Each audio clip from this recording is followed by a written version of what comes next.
You don't command quiet respect by speaking louder or listing your virtues. You command it when rooms recalibrate themselves to your presence without being told to. You command it when people adjust their volume, edit their sentences, and check their facts before they reach you. Not because you demanded it, but because your presence makes the cost of noise clear.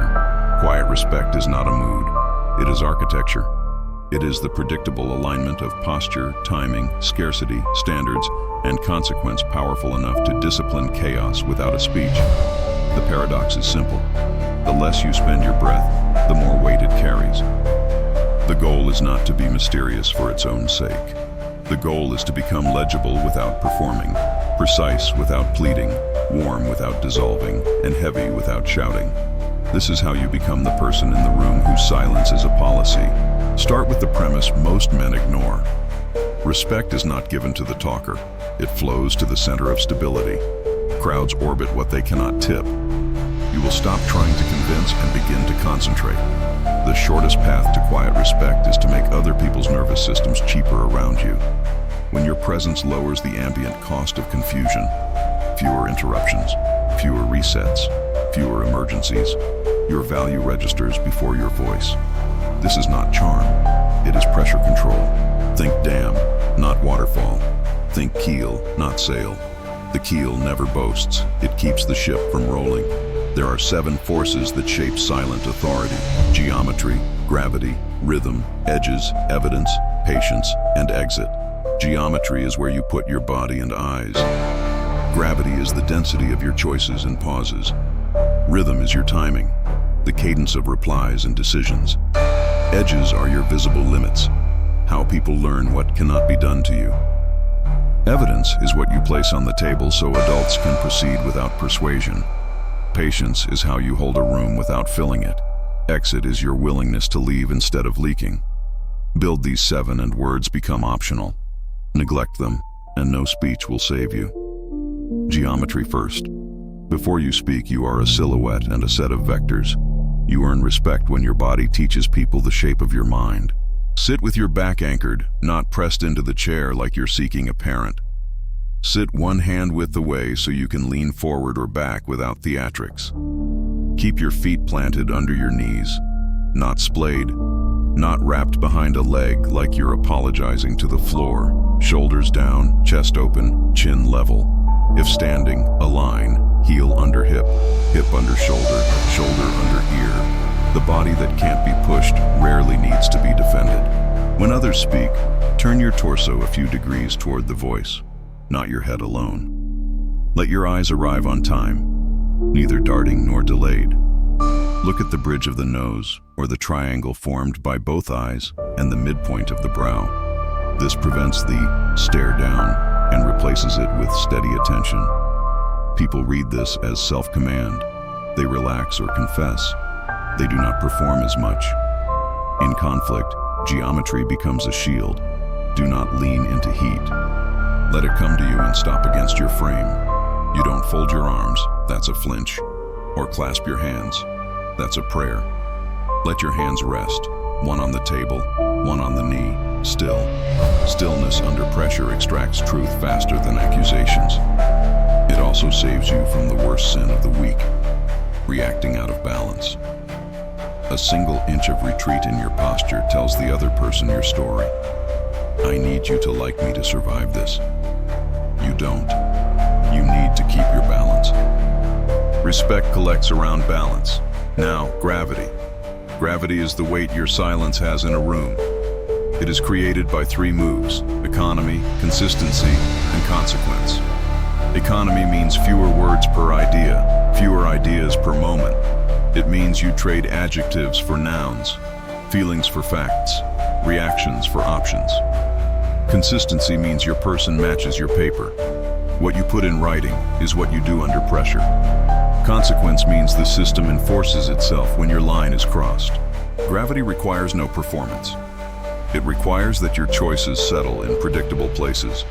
Practice economy by cutting prefaces. Before you speak, remove the apology, remove the plea, remove the camouflage. Replace, I kind of feel like maybe this might not be the best direction right now, with option B costs less and fails slower. Replace. I'm sorry to bring this up, but I just wanted to quickly mention with, this breaks the acceptance criteria. Replace. I'm not sure if this is helpful with a chart. The more your mouth stops trying to prepay for permission, the more the room leans in. If there is heat, answer only in choices. Present 2 paths you can live with, 1 recommended. After that, use the 5-beat pause.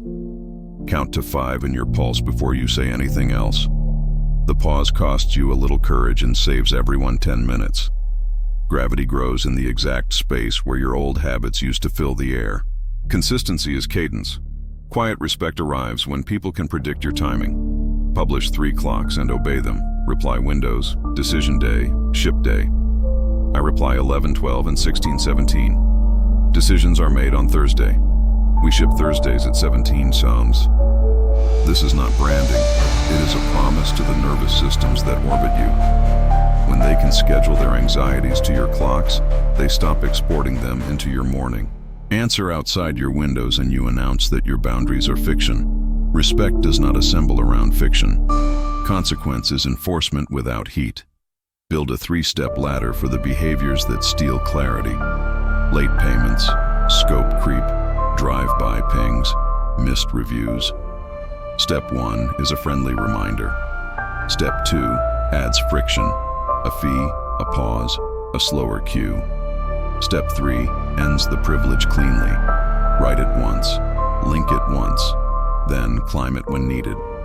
You do not narrate your feelings. You don't explain your childhood. You point to the rung and move. Adults who feared your anger will obey your policy. Those who require your rage to respect your rule cannot stay. Your ladder chooses your company. Rhythm makes your presence musical. You establish bars and beats, openings, pivots, landings. Openings. Arrive a few minutes early and sit in the same place. Unpack a pen and a blank page. Don't mark it yet. People watch what you prepare to do before they listen to what you say you'll do. Pivots. When the conversation drifts into gossip or therapy, don't sigh or scold. Lift your pen, look at the page, and write a single word at the top. Decision. Then ask, what choice are we making? Landings. End your part with a noun or a date. Approve B by Thursday 16 Saku. We remove X to keep Friday. Close your notebook without snapping it. Stand like you stood when you walked in. Say nothing more. Rhythm teaches the room how to end without drama. Edges are the banks of your river. They must be visible without being theatrical. You do this by instrumenting your environment with quiet, stubborn signals. Turn off every notification you won't leave a room for. Put your phone face down, screen away, every time someone speaks to you. A silenced rectangle on a table tells more truth about your priorities than any speech about presence. When you need to end a digression, don't interrupt mid-sentence. Glance once toward your clock, then back to the speaker's eyes. At the next breath, shift your page and write the word next in the margin. Most adults will land themselves. If they don't, you wait for the period and say, next, and write the next topic. It is one word.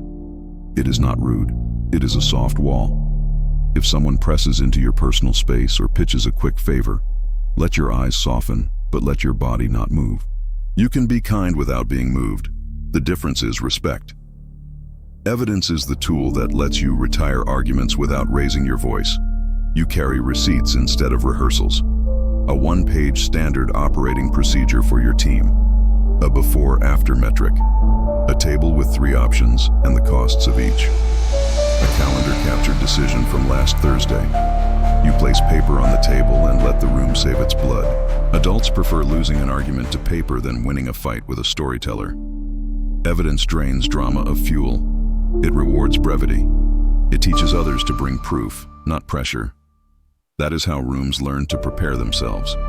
That is how you command respect without volume. Patience is how you hold the tension of a room without needing it to love you. When people escalate, don't rescue them from the consequences of not preparing.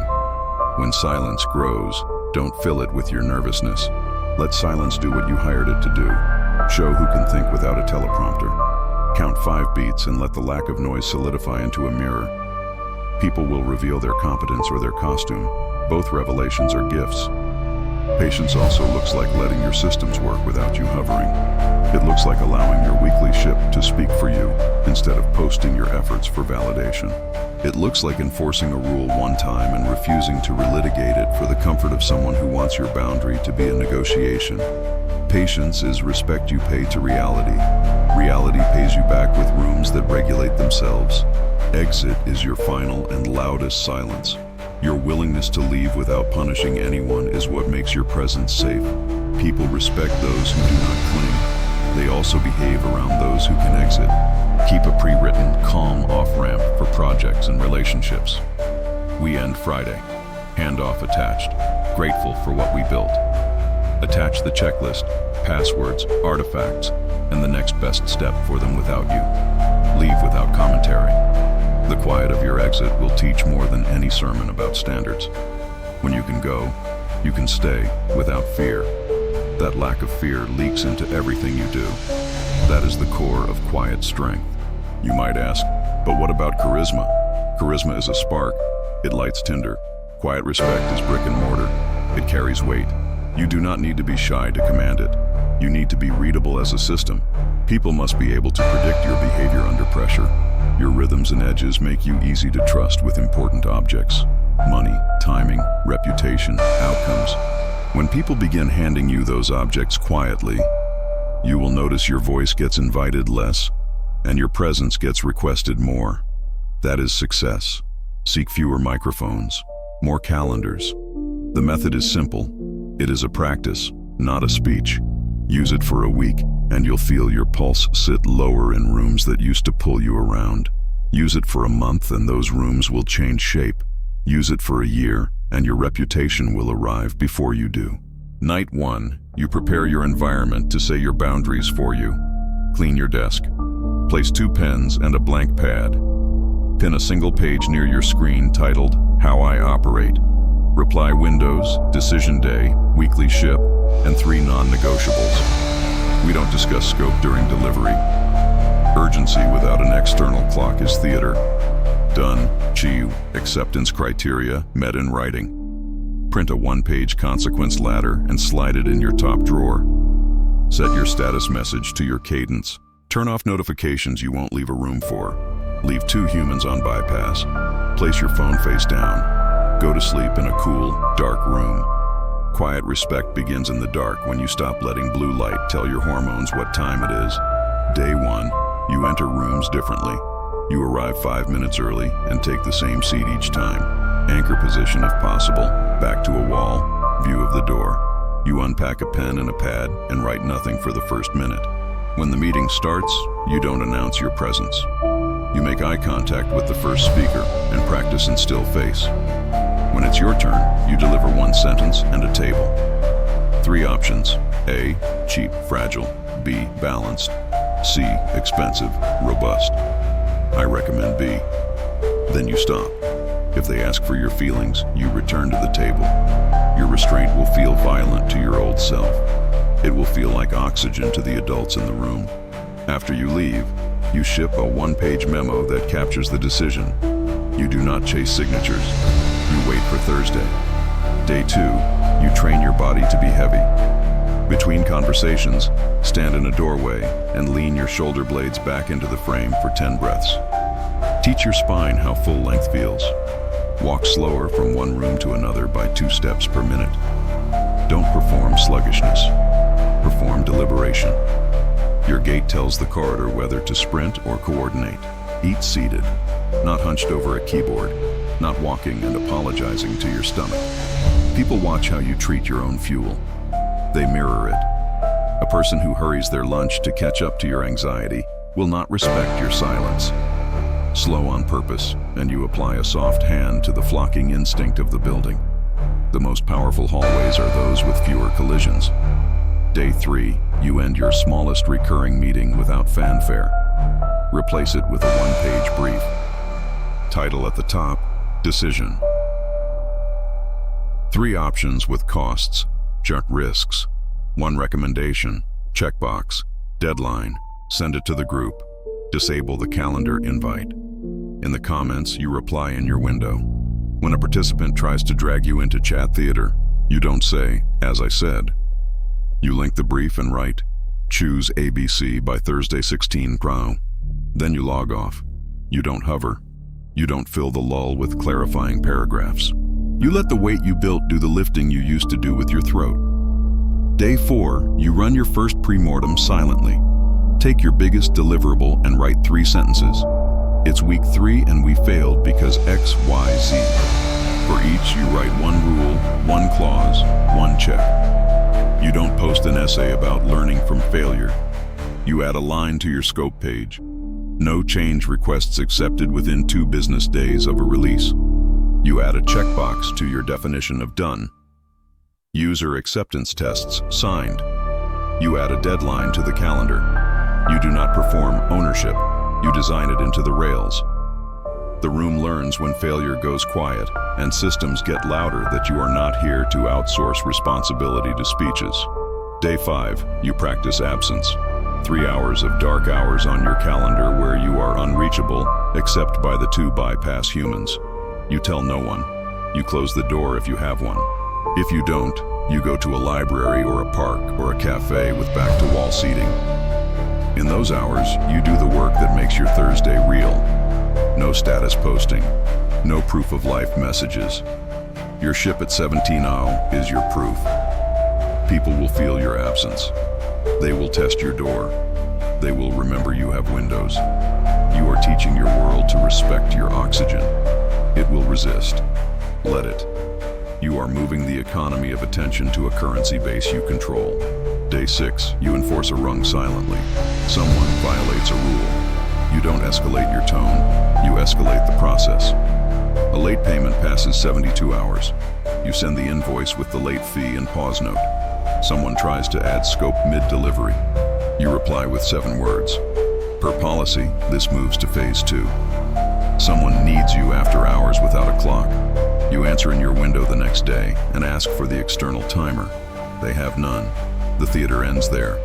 A single enforcement done gently will increase your respect account more than a month of polite patience ever did. People trust people whose rules survive their own moods. Day 7, you leave one thing well. A small collaboration that drains you. A social obligation you attend out of habit. A meeting where you function as status furniture. Prepare the handoff. Thank the people. Exit. You do not explain or defend. You do not bleed words to be seen as not the bad guy. You go. That quiet is a bell. It rings longer than any speech. Throughout this week, you speak less, and your physical vocabulary expands. You learn to signal with the way you close a notebook, the way your gaze lands, the way your pen touches the page only when a decision appears. You learn to stop smiling as a reflex. You smile when something is funny or kind, not when you are anxious. You learn to nod only when you agree, not when you are buying time. You learn to end sentences with a period in your voice rather than a rising, pleading question mark. You learn to let your breath finish before you let your mouth start. You learn to let people finish without saving them. You learn to count to 5 in the heat. You learn to measure twice and speak once. Rooms recalibrate. What happens when you get tested? Because you will. Someone will accuse you of being cold. The old you would perform empathy, over-explain your boundaries, bargain your policies away to recover a fragile peace. The new you does not weaponize silence, never, but you also do not rent your rules to anyone's panic. You let the accusation fall to the floor. You nod once, neutral. You return to options or to the calendar. If the person tries to use volume as leverage, you let volume spend itself. The room will feel strange. It is used to applause as currency. You are changing the economy back to outcomes. Expect temporary inflation. Prices return to their real levels quickly. In private, people will begin to seek you for difficult decisions precisely because you don't treat decisions as performances. They will pre-edit their words. They will send you tables instead of paragraphs. They will write, for Thursday, ABC, recommend B. They will ask for your eyes, not your energy. They will feel better after 10 minutes with you than they do after an hour with a charismatic hurricane. They will call you boring. Good. Boring is expensive. Boring is the word the undisciplined use when they discover what reliability costs. There is a risk here, mistaking calm for contempt. Quiet respect is not a sneer. It does not belittle. It does not alpha with posture games. You will be kind. You will protect the absent. You will attribute wins by name and writing. You will refrain from gossip. You will meet eyes when you disagree. You will hold doors. You will thank people specifically for the behaviors you want repeated. You will apologize once for harm and follow with a rule that makes the harm expensive to repeat. You will be warm as a policy, not as a purchase. That is the difference between a statue and a standard. Statues are cold because they died. Standards are warm because they keep things alive. There is also the pull of vanity, the urge to post your transformation so the world applauds the new stoicism. Resist. Campaigning is begging in cleaner clothes. Let quiet proof speak. Your Thursday ships will tell more truth about you than any carousel of quotes. The way your team's heart rate drops under pressure will tell more truth than any testimonial. The absence of panicked pings after 19-0 will tell more truth than any thread. Gravity doesn't keep asking if it's working. It persists until denial gets tired. If you want a rare edge, add 2 more layers: ritual and artifacts. Ritual is how you remind your body what you already decided with your mind. Before the biggest conversation of your week, run a 60-second sequence. Inhale for 4, hold for 4, exhale for 6, 3 times. Roll your shoulders down and back once. Relax your tongue from the roof of your mouth. Touch the pad of your thumb to the pad of your index finger like you're pressing save. That's it. Your brain will anchor that gesture to calm. Do it before you walk into heat. It will not make you numb. It will keep you tall. Artifacts are the physical things your presence carries that teach without telling. A small analog watch that you glance at, not your phone. A pen that writes as soon as it touches paper. A single notebook with a ribbon and no stickers, screaming a brand. Clean shoes. A simple ring. Tiny signals that you maintain your tools and don't need to coat them in noise. People notice. They listen differently to someone whose tools are quiet and ready. What about the rare moment you must speak to stop harm? You can. You will. But you will speak like an engineer, not like a politician. You will use time, scope, risk, and acceptance. Stop. The next sentence will commit us to a risk we haven't priced. We switch to B, or we schedule the cost review. Then silence. If they want more feeling, they can go to a theater. You are here to keep the bridge standing. Over months, quiet respect compounds into something even rarer: quiet influence.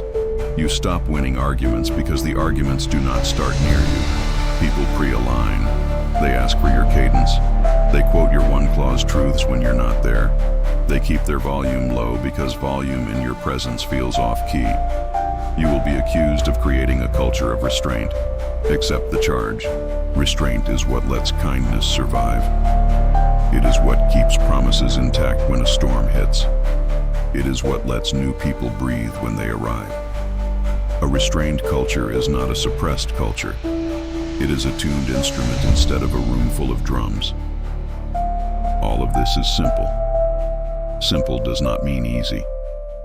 You will feel lonely for a while because you used to purchase belonging with performance. That purchase is closed. The first weeks will feel like a withdrawal from attention. Then a new current arrives: respect. It arrives not in applause but in access. People send you the big work. It arrives in speed. Fewer loops, fewer resets, fewer just checking in. It arrives in quiet evenings that used to be ransomed by other people's alarms. It arrives in a calendar that is lighter and heavier at once, lighter of noise, heavier of outcomes. If you must condense it into a pocket method, carry these 9 moves. 1. Arrive early, anchor your back, lay a blank page. 2. Breathe before you speak, 5 beats in heat. 3. Replace monologues with tables, A, B, C, recommend B. 4. Publish cadence, reply windows, decision day, ship day. 5. Use one-clause truths. Urgency without a clock is theater. 6. Enforce with a link, not a lecture. Climb the rung. 7. Protect the absent. A tribute wins precisely. 8. Exit cleanly with a handoff. No post-mortem performances. 9. Smile for kindness, not for safety. Nod for agreement, not for appeasement. You do not need more than this to command quiet respect. You need repetition. Repetition makes the body carry the work when your mind is tired. Repetition builds the reputation that enters rooms ahead of you like a steady weather system. Repetition is how you stop asking who you are and let your actions answer. One day, someone will ask you, how did you get everyone to listen to you? You will be tempted to tell a story. Don't. Show them a page with 3 options and a deadline. Show them your calendar with 2 reply windows and a Thursday. Show them a small consequence ladder enforced without heat. Show them a quiet door that closes and opens at the same times every day. Show them a handoff you wrote for the job you ended well. They will call it simple. It is. That's why it works when you're tired. If they press you for a sentence, give them the only one you ever need when you must speak to protect the shape of your world. It is not a slogan or a threat. It is gravity in words, short enough to survive adrenaline, strong enough to hold a room without noise. No, here's how this works.